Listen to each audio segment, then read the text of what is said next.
ഇതാർക്കാ? ആർക്കാണെന്ന് പറഞ്ഞാലും ചേച്ചി തിന്നെ. ഇല്ലില്ല, ഇന്നിത് മുഴുവൻ ഞാൻ നിന്നെ കൊണ്ട് തെറ്റിക്കും.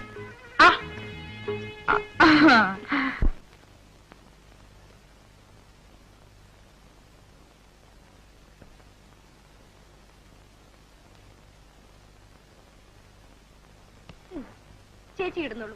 പ്രിയ, ഞാൻ നിലത്ത് പായ വിരിച്ചു കിടന്നോളാം. ഇവിടെ ഇരിക്കൂ.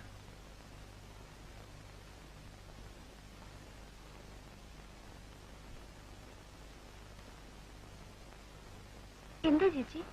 ഞാനിവിടെ വന്നത് നിനക്ക് മരുന്ന് കൊണ്ടും തരാൻ മാത്രമല്ല, ഒരു കാര്യം പറയാൻ കൂടിയാണ്. വന്നത് മുതൽ ഞാനത് പറയാൻ ഒരുങ്ങുകയായിരുന്നു. എനിക്കത് കഴിയുന്നില്ല പ്രിയേ. ചേച്ചിക്ക് എന്ത് കാര്യവും എപ്പോൾ വേണമെങ്കിലും എന്നോട് പറയാം. ഞാൻ കഴിഞ്ഞ പ്രാവശ്യം വന്നപ്പോഴാണ് തിലകനോട് നിനക്ക് പ്രേമമുണ്ടെന്ന് മനസ്സിലായത്. ഞാൻ നിനക്ക് ആശ തരികയും ചെയ്തു. തിലകൻ മറ്റൊരു പെണ്ണിനെ വിവാഹം ചെയ്യാമെന്ന് വാക്കു കൊടുത്തുപോയി.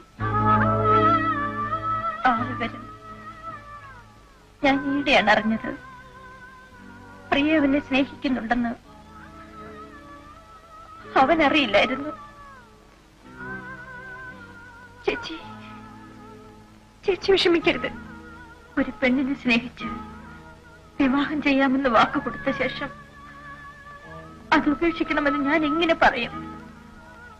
പറഞ്ഞാൽ അത് അവനനുസരിക്കുമോ?